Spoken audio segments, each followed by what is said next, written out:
질문이라고 하는 것은 오늘날 우리의 삶에 너무나도 중요하죠.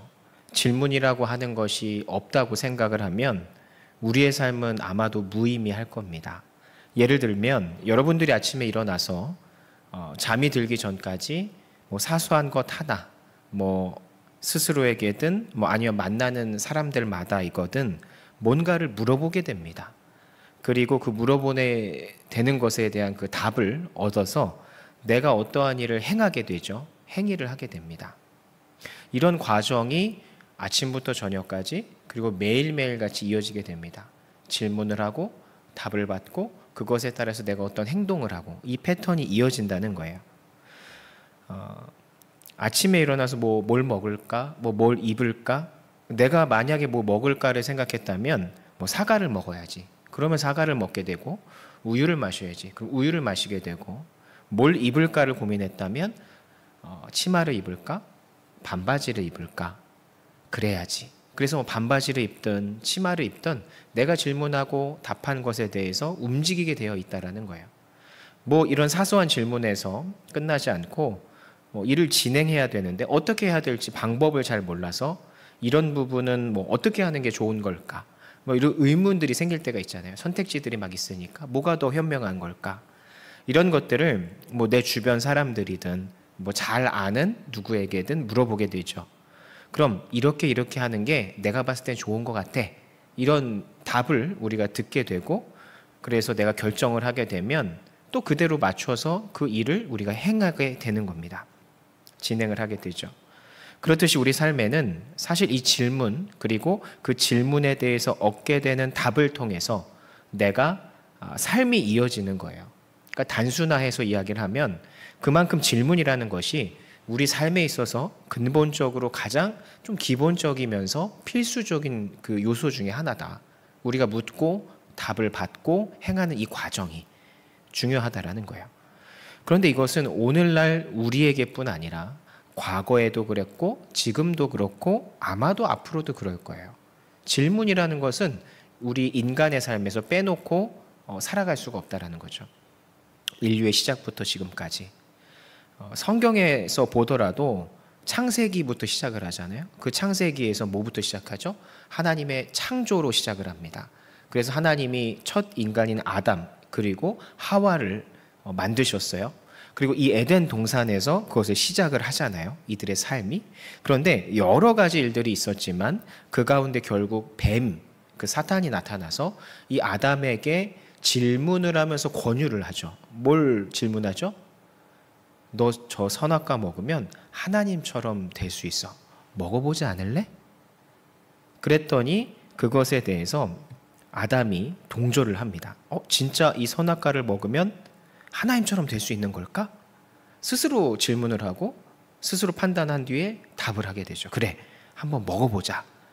먹어보니까 너무나도 좋은 것 같은 거예요. 그래서 하와에게도 권유하게 되고 똑같은 길을 겪게 되죠. 그래서 어떤 결과가 굉장히 부정적인 이 죄악이 들어오게 되는 나쁜 결과가 이어지게 되는 거예요. 이처럼 질문이라는 것은 너무나도 중요한 거죠. 때로는 너무나도 긍정적인 결과를 가져올 수 있지만 때로는 어떻게 질문을 하고 어떤 답을 듣고 결정을 하느냐에 따라서 아주 안 좋은 최악의 결과를 맞이할 수도 있는 거예요. 즉 질문에 따라서 우리의 삶의 방향이 바뀔 수도 있다라는 것을 성경의 첫 부분에서 이미 이야기해주고 있는 거예요. 그리고 실질적인 우리가 아는 그 위인들 있죠. 그 사람들 중에서도 봤을 때 수많은 위인들이 호기심이라고 하는 이런 질문의 행위, 스스로 고찰하는 것들 이런 것들을 통해서 많은 이제 업적들을 실제로 이루어내거든요. 긍정적인 부분에서 보면 우리가 알고 있는 에디슨이라고 하는 사람이 있죠. 발명왕이라고 하는 그 사람도 어렸을 때 다가를 품든지 엉뚱한 짓들을 많이 합니다. 근데 그게 어디에서 출발하죠? 호기심에서 스스로 질문을 던져보는 거예요. 이렇게 하면 정말 닭 알에서 닭이 태어날까? 병아리가 날까? 어미가 품지 않아도? 그런 질문에서 시작해서 이런 결과들을 만들어내죠. 이 사람이 결국은 뭘 만들어내죠? 전기를 이용해서 밤에 어떻게 하면 환하게 비출 수 있을까를 연구하다가 전기불을 통해서 전구, 필라멘트 전구라는 것을 만들게 되고 그것을 통해서 전 세계가 빛으로 밤에 환하게 밝힐 수 있는 길을 열게 된 거예요. 결국 이 남들은 하지 않는 질문 하나를 통해서 이 사람은 거기에 집중한 것이고 그것을 통해서 온 세상을 전깃불로 물들이게 되는 정말 혁신과도 같은 그런 일들을 이뤄냈다라는 거예요. 놀라운 결과를 가져온 거죠. 이처럼 단순한 이 질문이라고 하는 것이 때로는 어마어마한 영향력을 세상에 끼칠 수 있다라는 거. 그러니까 질문이 너무나도 중요할 수밖에 없는 거예요. 인류에게 있어서. 결국 질문이라는 것은 오늘날까지 그리고 앞으로도 너무너무나도 중요한 요소이고 그런 요소가 될 거예요. 인류는 그래서 끊임없이 질문하고 그 답을 따라서 행동하고 이 과정을 겪어왔을 거라는 거죠. 오늘 본문에도 이 질문이 얼마나 중요한지 드러나 있는 그런 내용을 담고 있습니다. 오늘 본문의 내용은 여러분들이 많이 알고 있는 그런 내용이에요. 제가 많이 다루기도 하는 본문이에요. 좋아하는 본문이고 니고데모라고 하는 바리새인이 등장을 하죠. 제가 여러 번 말씀을 드렸기 때문에 니고데모가 누구고 니고데모가 어떤 변화를 겪었고 아마 조금만 이야기해도 다 기억을 하실 거예요. 니고데모라고 하는 바리새인의 이 지도자가 예수님께 찾아와서 밤에 근데 늦게 찾아와요. 왜 늦게 찾아왔을까요? 남들의 시선을 피해서 몰래 온 거예요. 왜? 바리새인들은 예수님을 좋아할까요? 시기하고 질투하고 죽이려고 했어요. 근데 지도자급인 이 사람이 환한 대낮에 다 보는 가운데 올 수 있었을까요? 올 수 없었을 겁니다. 그래서 밤에 몰래 찾아와요. 그래서 예수님께 이건 것을 물어보죠. 예수님께서 이전에 하나님 나라에 들어가려면 다시 태어나야 된다라고 말씀하셨는데 도대체 다시 태어난다는 게 무슨 의미입니까? 제가 그게 너무나도 궁금해서 이렇게 찾아왔어요 라고 이야기를 하는 거예요. 근데 우리는 알죠. 다시 태어난다고 하는 것이 뭔지 배웠기 때문에 아는 겁니다. 다시 태어나는 게 무슨 뜻이죠? 거듭난다라는 뜻이잖아요. 그러니까 예수를 믿지 않았던 사람이 예수를 믿음으로 인해서 이전에 하나님을 몰랐던 삶에서 이제는 하나님을 아는 삶, 즉 하나님께 헌신하고 그것을 예수를 나의 구주로 믿고 그것을 위해 목숨을 바쳐 살아가는 주께 헌신된 삶을 살아가는 이전과는 전혀 다른 삶을 살아가게 되는 그런 것이라는 것을 우리는 알게 됩니다. 주인이 뒤바뀐 삶, 세상이 주인이 아니라 이제는 뭐가 예수님이 나의 주인이 되시는 그런 삶, 바로 그런 삶으로 바뀌어지는 것이 바로 다시 태어난다, 거듭난다 라고 하는 예수님의 말씀의 의미라는 것을 우리는 알고 있습니다. 그런데 니고데모의 입장에서 한번 생각을 해보면 이것은 전혀 생뚱맞은 그런 이야기인 거예요. 왜냐하면 니고데모는 바리새인이었죠. 바리새인은 굉장히 율법에 대해서 통달한 사람들입니다. 왜 율법을 그렇게 달달달 외우고 그것에 대해서 통달했을까요? 율법을 잘 지켜야 구원을 받을 수 있고 율법을 잘 지켜야 하나님 나라를 볼 수 있다라고 믿었기 때문에 율법을 벗어나선 전혀 생각을 할 수 없었던 거예요. 그렇기 때문에 이 다시 태어난다라고 하는 의미 자체, 그러니까 영혼의 그 구원에 대해서 어떻게 다른 것을 생각할 수가 없었던 거죠. 그렇기 때문에 이 니고데모는 다시 태어난다? 이게 무슨 의미지? 이렇게 반문할 수밖에 없었던 거예요. 그래서 그 입장에서 생각할 수 있는 게 니고데모가 반문하는 것처럼 다시 태어나? 그럼 내가 육체로 다시 태어나야 된다는 거야? 그래서 니고데모가 이렇게 이야기하죠. 예수님, 내 어미 몸에서 다시 나야 된다는 겁니까? 제가 어미 몸에 들어갔다 나와야 되는 거예요? 아니면 제가 죽었다가 다시 우리 어머니 몸에서 다시 태어나야 되는 겁니까? 육체적으로 다시 태어나야 된다고 말씀하시는 거예요? 이렇게 지금 반문을 하는 거예요. 그러니까 이 바리새인의 사고에서는 전혀 상상할 수 없는 그런 답변이었던 거예요. 그러니까 니고데모의 입장에서는 니고데모가 육체적으로 다시 태어나는 것이냐라고 묻는 것이 당연한 수순이었던 거죠. 그런데 예수님께서 이에 대해서 뭐라고 하시죠? 야, 그게 아니라 물과 성령으로 다시 태어나야 하나님 안에 들어갈 수 있다는 거야. 이렇게 정리를 해주죠. 그렇게 하고 이 니고데모와의 대화가 끝이 나게 됩니다. 그런데 니고데모는 오늘의 이 사건을 통해서 사실 예수님이 하신 말씀의 의미를 100% 이해하지 못했어요. 이 순간만큼은 납득하지 못했어요. 그가 살아온 그 세월 동안 가졌던 그 고정관념, 그것 때문에 전혀 납득하거나 받아들일 수 없었던 거예요. 예수님의 이 비유적인 설명을. 그러니까 어떻게 보면 질문을 했는데 그 질문에 대한 답을 가지고 스스로 만족할 만한 답을 얻어내지 못한 거예요. 그러면 어떻게 보면 이 질문은 실패한 질문이 아닌가요? 라고 우리가 생각할 수 있잖아요. 질문을 했는데 내가 납득이 안 되면, 받아들일 수 없으면 그 질문은 하나마나 한 거 아닌가, 그렇게 생각을 할 수 있다는 거죠. 근데 요한복음의 전체 맥락을 봤을 때, 전체의 내용을 알고 있다면 니고데모의 이 질문은 실패한 질문이 아니에요. 니고데모는 요한복음에서 3번 정도 등장을 합니다. 유일하게 요한복음에서 니고데모에 대해서 이렇게 많이 다루고 있어요.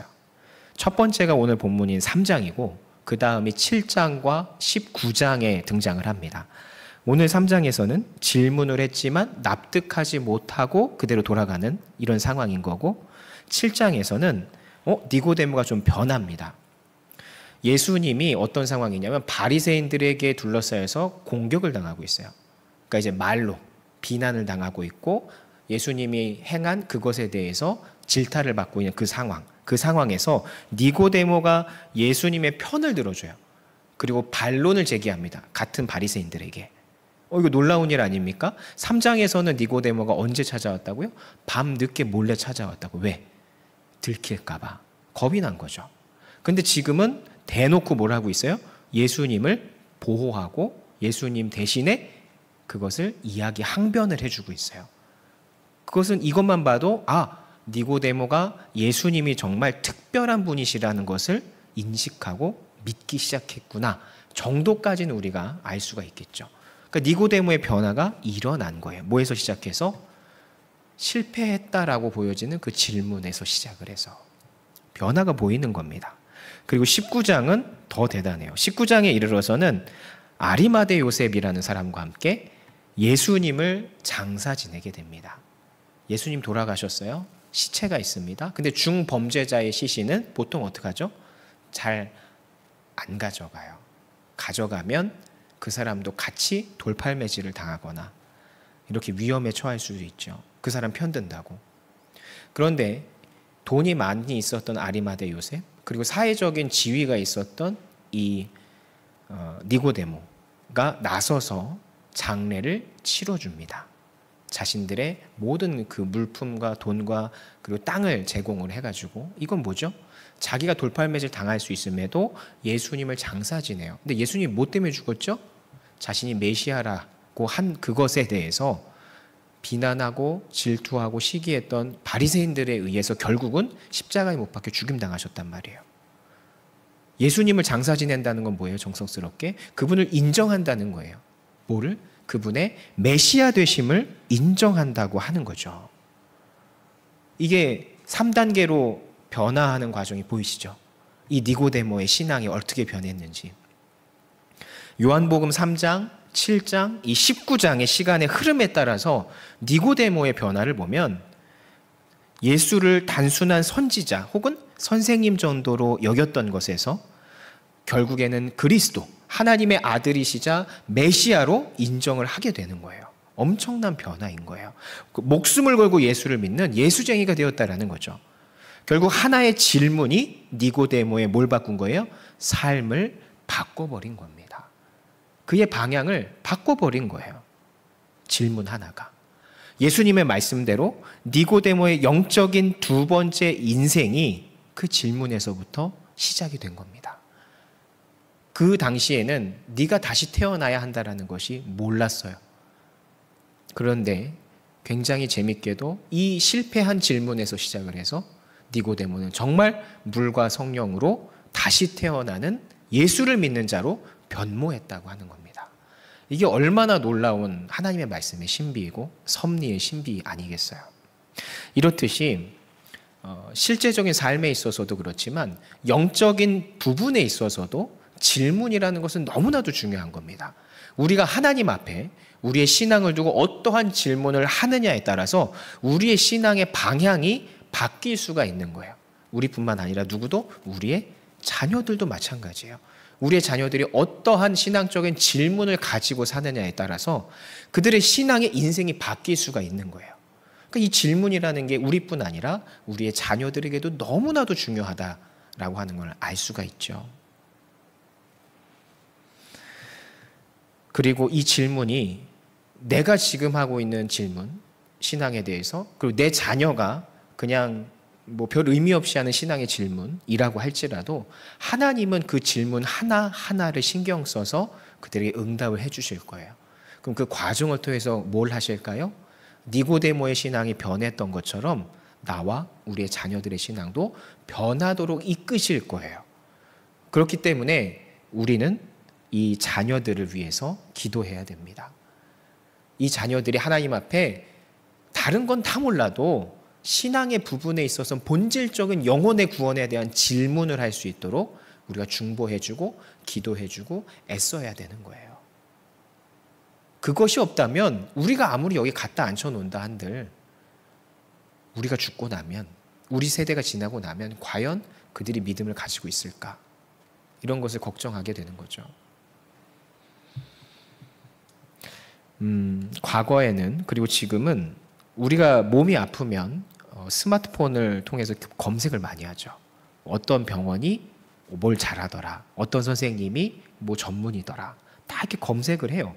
그러면 후기들이 쫙 나옵니다. 유명한 병원이면. 그러면 거기에서 검색을 해보고 이 근처 중에서 이 병원이 제일 나은 것 같다. 그래서 이렇게 가요. 진료를 보죠. 그래서 웬만한 사람들이 아프면 검색을 해서 병원을 가요, 많이. 그래서 진료를 받는데, 근데 더 과거에는 어땠죠? 8, 90년대는 이 검색하는 게 없잖아요. 그럼 우리가 갈 수 있는 데가 어디 있어요? 우리의 이웃들, 내가 아는 사람들, 친척들 전화해서 다 물어보죠. 만나는 사람마다. 우리 애가 여기가 안 좋은데 어떻게 하는 게 좋을까? 병원을 가는 게 좋을까? 약을 먹이는 게 좋을까? 뭐 음식을 먹이는 게 좋을까? 운동을 시킬까? 다 물어봅니다. 동네방네 다 물어봐요. 그래서 그 중에서 가장 효과가 좋을 것 같은 거를 적용을 하죠. 그렇게 했어요. 그런데 제가 지금 말씀드린 동네 사람들 다 물어보는 거, 그리고 우리가 인터넷에 검색하는 거 다 뭐예요? 질문하는 거잖아요. 내가 필요한 것, 내가 갈급한 것을 질문해서 그거에 대한 답을 얻어서 그것을 우리가 행하는 거죠. 그래서 좋은 결과가 오면 우리는 잘한 선택을 한 거고, 잘못된 결과가 오면 우리가 잘못된 정보를 잘못 받아들이게 된 거죠. 이만큼 질문이라고 하는 것은 중요합니다. 우리가 질문을 했을 때 구체적으로 잘 질문을 해야 좋은 병원도 잘 찾아갈 수 있고 좋은 약도 찾을 수 있고 우리 아이들도 잘 인도해 줄 수 있는 거예요. 그냥 허투루 대충 한 명 딱 찍어서 질문을 했어요. 그럼 그 사람이 하는 답이 맞다고 그냥 따라가 버리면, 그런데 그 사람이 전문가도 아니고 그냥 대충 대답을 해준 거면 어떡하겠어요? 그러면 나와 우리 자식은 잘못하면 안 좋은 결과로 갈 수도 있는 거예요. 그만큼 정확하게 신경 써서 질문하는 습관이 또 중요한 거죠. 그런데 이 질문이라고 하는 것이 이만큼 중요한데, 앞으로 여러분들이, 그리고 앞으로 우리의 자녀들이 살아갈 시대는 질문이라는 게 더 중요한 시대를 살아갈 겁니다. 요즘 산업에 있어서 가장 많이 화두가 되는 게 뭐죠? 제목에 나와 있잖아요. 설교 제목에. AI라고 하는 거예요. AI 하면 인공지능이라고 하죠. 알아서 해주는 거. 그죠? 더 편하고 더 빠르게. AI에게 많은 것을 물어보고 그것을 해결하는 그런 시대가 곧 찾아올 거예요. 우리 삶의 상당 부분은 이 AI에 의존하는 시대를 살아가게 된다는 거죠. 근데 이 AI 시대의 중요한 포인트가 뭐냐면 질문이에요. 질문. 우리의 자녀들이 살아갈 시대는 이 AI라고 하는 것이 너무나도 중요하고, 이 AI에게 묻고 그 AI가 주는 솔루션, 해결책을 가지고 우리가 삶을 살아가는 그런 시대가 머지 않았다라는 거예요. 우리가 불과 십수년 전부터 써온 이 스마트폰, 지금도 쓰고 있는 스마트폰을 통해서 사실 우리의 삶이 많이 바뀌었잖아요. 이 하나 들고 있으면 여기 앉아서 다 볼 수 있고 알아볼 수 있고 검색하고 정보를 얻고 신청도 하고 예매도 하고 다 하잖아요. 근데 이것보다 더 큰 AI라고 하는 것이 다가오고 있다는 거예요. 그런데 그 AI에서 중요한 게 뭐라고요? 질문이라고 하는 겁니다. 이 AI에게 어떤 질문을 어떻게 어디까지 자세하게 질문을 하느냐, 그 질문의 깊이가 어느 정도냐에 따라서 전혀 다른 답을 얻게 되는 겁니다. 그리고 이 질문의 차이가 질문하는 사람이 그 성과를 좌지우지할 수 있는 거예요. 결국 질문의 질이 얼마나 좋냐에 따라서 그만큼 좋은 답을 얻어낼 수 있는 시대가 온다라는 거예요. 뭐 미국까지 가는 비행기 편을 알아봐줘, 이렇게 질문하는 사람이 있고, 어떤 사람은 미국까지 가는 비행기인데 가장 시간이 적게 걸리고 돈도 아낄 수 있고 편하게 갈 수 있는 비행기 편, 아니면 그거하고 맞먹는 다른 교통수단을 알려줘, 이렇게 하면 뭐가 더 자세하고 좋은 결과가 나올까요? 후자겠죠. 후자가 더 자세하게 물어봤잖아요. 그럼 가령 비행기가 지금 상태가 안 좋으니까 여기까진 비행기로 가고 기차로 갔다가 이렇게 가는 게 오히려 더 안전하고 상대적으로 빠를 거야, 이런 답이 나올 수도 있는 거거든요. 우리가 주변 사람들에게 물었던 그 질문들을 우리의 후손들은 제가 조금 전에 설명드린 것처럼 AI에게 물어보고 이런 것들을 다 얻어내게 된다는 거예요. 이 사람 저 사람 만나서 시간을 보낼 필요 없이 그냥 내가 있는 자리에서 AI에게 묻고 답을 받고 내가 해결을 해나가는 이런 삶을 살아가게 된다라고 한다는 거죠. 이런 시대를 살아갈 우리의 자손들을 그럼 어떻게 키워야 되겠습니까? 질문에 익숙한 세대를 만들어야 될 거 아니에요. 앞서가려면. 인공지능에서는 질문이 너무나 중요한데 이 질문을 익숙한 세대로 만들어 가야겠죠. 그러니까 질문을 주저하지 않고 정말 가치 있는 질문을 할 수 있는 인재들을 키워내야 된다는 거예요. 그런 인재가 미래에 각광받는 인재가 될 겁니다. AI라고 해서 AI를 만드는 인재들이 다 되는 게 아니에요. AI를 만드는 그룹이 있으면 그 AI를 활용을 해서 산업에 이용하거나 어떠한 내가 사업이나 아니면 내가 어떤 전공, 예술 쪽이나 이런 데 적용시키는 사람들이 성공하는 사람이 될 거예요. 근데 그 AI를 적용하는 건 뭐에서 중요하게 시작을 해요? 질문을 어떻게 하냐에 따라서 활용을 하게 되는 거예요. 그렇기 때문에 질문이 중요하다라고 제가 말씀을 드리는 겁니다. 여러분이 이 질문하는 자녀, 우리의 자손들을 키우기 위해서 그래서 가정에서 하셔야 될 게 있어요. 뭐냐? 대화를 자주 하셔야 된다는 거예요. 대화. 대화는 뭐와 뭐로 이루어져 있어요? 질문하고 답하고, 질문하고 답하고. 보통 대화라는 게 이어지려면 이 질문에 대해서 답을 하는 이 꼬리에 꼬리를 무는 과정이 계속 이어져야 대화가 풍성해집니다. 조금 더 세세하게. 그런데 이 어려서부터 이렇게 질문하고 답하는 대화하는 가정과 그렇지 않은 대화가 거의 없는 가정을 봤을 때 언어 능력이라든지 뭐 지능이라든지 나중에 해결 능력이라든지 이런 부분에 있어서 현격하게 차이가 난다라는 연구 결과가 있어요, 실제로. 그렇기 때문에 우리가 얼마나 우리의 자녀들 그리고 우리의 손주들과 있을 때 대화를 자주 하느냐에 따라서 알게 모르게 우리의 자손들이 더 뛰어난 AI 시대의 인재가 될 수도 있고 그렇지 않을 수도 있어요. 그러니까 이게 굉장한 별거 아닌 것 같은 차이지만 나중에는 엄청난 차이를 보일 수도 있다라고 한다는 거죠. 그래서 여러분들이 여러분들의 자녀, 여러분들의 자손들과 함께 있을 때 대화를 자주 하시기 바랍니다. 그냥 단순한 것부터 시작하셔도 돼요. 물론 사춘기에 들어서게 되면 대화를 싫어하게 되죠. 단절을 하게 됩니다. 그래도 계속해서 질문을 던지세요. 답을 하건 말건. 그때요, 답을 안 해도 질문을 하면 뭘 할까요? 생각은 합니다. 질문을 던지면 그거에 대해서 생각은 해요. 그럼 이게 자동스럽게 학습이 되는 거죠. 그래서 이런 질문이라는 것이 일상이 될 수 있도록 여러분들이 대화를 자주 하셔야 됩니다. 그리고 제가 좀 팁 하나를 알려드리면, 만약에 너무 일상적인 대화만 한다. 뭐 밥 먹었니? 씻었니? 학교 언제 가니? 직장은 어떠니? 요즘 사는 건 어떠니? 일상적인 대화가 너무 반복이 된다면 때로는 심오한 질문을 던지셔도 돼요. 특히 좀 어린 자녀 아니면 어린 손주가 있을 때 이렇게 하시면 좋아요. 어떻게 하냐면 가정에 중대사가 있을 수가 있어요. 뭐 만약에 큰 물질을 이동시켜야 된다든지, 아니면 재산을 뭐 어떻게 소비를 해야 된다든지, 돈에 관한 거든 아니면 가정에 어떠한 문제가 있을 때 일을 처리를 해야 되잖아요. 결정을 할 때 이 우리의 자녀들이나 자손들에게 그 상황을 설명을 하고 결정권을 줘보십시오. 그러면 정말 아무리 아이라고 해도 심각성을 인지하고 굉장히 많은 생각을 합니다. 그 질문에 대해서.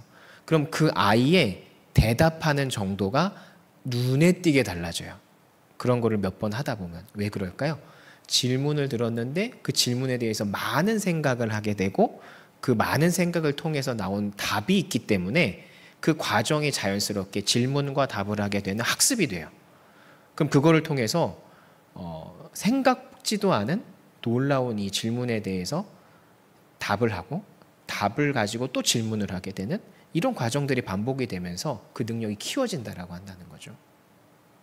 생각보다 이런 것이 정말 때로는 팁이 될 수 있다 하는 거죠. 어쨌든 지금 우리가 갖고 있는 이 직업의 형태들은 많이 바뀔 거예요, 앞으로. 그런데 결국은 그것이 AI를 통해서 활용하는 그런 형태로 바뀌는 것이지 아예 없어지는 게 아닙니다.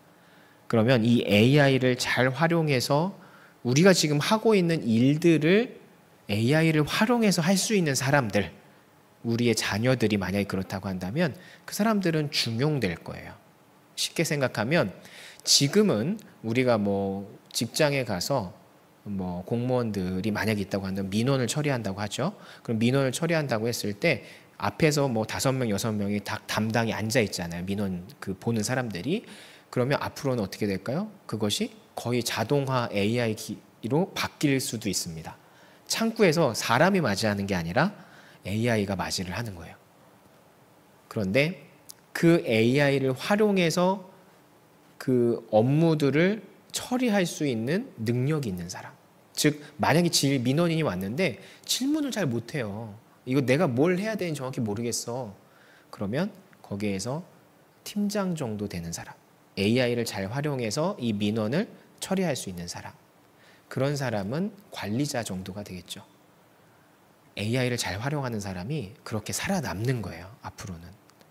그렇기 때문에 이 질문이라고 하는 것이 너무나도 중요할 수밖에 없다는 거예요. 더 나아가서 영적인 부분에서도 너무나도 중요합니다. 앞으로의 그 삶에서. 이 질문에 특화된 우리의 자녀들을 우리가 앞으로 다가올 시대에 키워야 되지 않겠어요?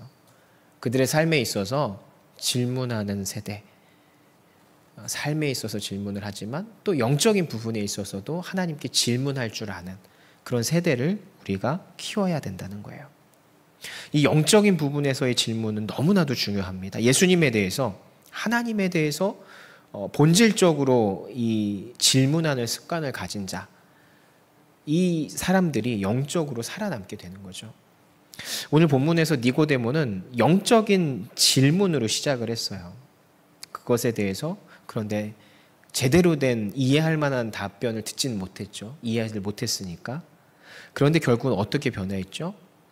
목숨을 걸고 예수님을 믿는 예수쟁이로 변화했다라는 거예요. 신앙을 지켰습니다. 정말로 예수님의 이해할 수 없었던 그 대답, 물과 성령으로 다시 태어난다 라고 하는 그 자녀가 되었다라는 거예요. AI 시대를 살아갈 여러분의 자녀에게 정말 중요한 것은 이 질문을 훈련하는 거예요. 영적인 질문, 세상을 살아가면서의 그 질문, 이 질문이 훈련되도록 해야 된다는 거죠. 크리스찬으로서 영적인 질문을 근본적으로 하는 여러분들의 자녀가 되었을 때 그걸 바탕으로 해서 모든 여러분들의 자녀가 정말 놀랍게 쓰임받는 자녀가 될 줄 믿습니다. 최근까지 유대인의 교육 방법에 대해서 많은 관심이 있어 왔고 그것이 실제로 대치동이라고 하는 그 입시 위주의 거기에서도 많이 이제 도입이 되기도 했습니다. 하브루타 교육이라고도 하는데 그 하브루타의 형태가 많이 있지만 그 유대인들의 그 교육의 핵심이 뭐냐면요. 바로 토론 문화예요. 토론 문화. 그들은 가족끼리도 모이면 그렇게 토론을 합니다. 토론이 뭐예요? 질문을 하면 답을 하고 질문을 하면 답을 하고. 그들의 토론의 문화가 어느 정도냐면 보통 도서관을 가면 우리나라 도서관은 어떻게 돼 있죠? 보통은 칸막이들이 쳐져 있거나 떠들면 안 됩니다. 그죠? 조용하게 자기가 스스로 책만 보는 그런 공간이에요. 그런데 이스라엘 같은 경우는 셋, 넷 정도가 무조건 마주 볼 수 있게 돼 있고 그 다음에 거기서 어떤 논쟁을 해도 누가 아무도 뭐라고 안 합니다. 그 얘기는 뭐예요? 자기 혼자 습득하는 것보다 뭐가 더 중요한 거예요?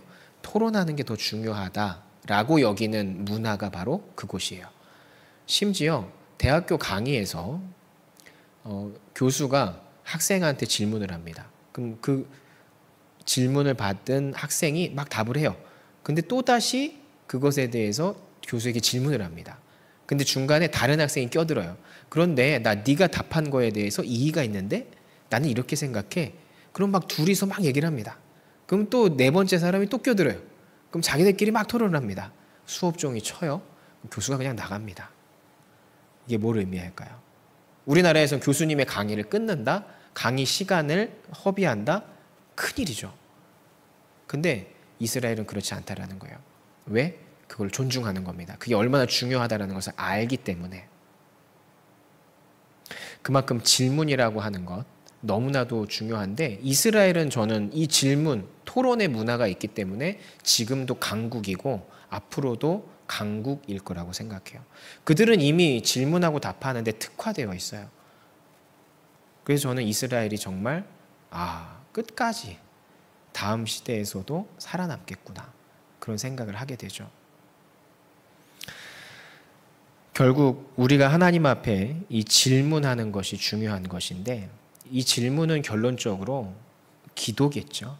결국은 하나님 앞에 질문하고 답을 얻는 이 자녀들을 우리가 키워내야 됩니다. 그 자녀들이 될 수 있도록 그 자녀들을 위해서 중보해 줘야 되는 겁니다.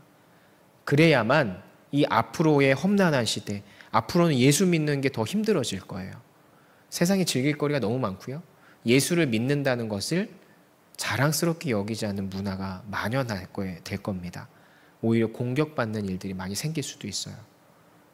그런 상황 가운데 우리의 자녀들이 믿음을 지켜나갈 수 있도록 하기 위해서는 기도할 수 있게 만들어줘야 됩니다. 여러분들이 중보해 주시는 것 또한 필요하고요. 여러분들의 가정에서 가능한 많은 대화를 하셔야 되고요. 그것들을 통해서 질문과 답이 습관화가 되는 여러분의 가정과 자녀들을 만들어 가셔야 됩니다. 여러분의 손주들을 만들어 가셔야 돼요.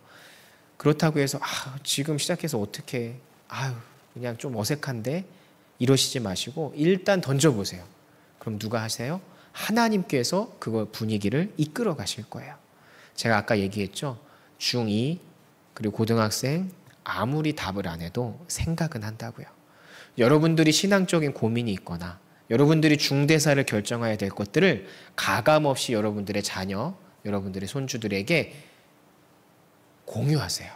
이야기하세요. 너는 어떻게 생각하니? 그러면 답을 안 해도 생각합니다. 그거에 대해서 고민하고 생각을 해요.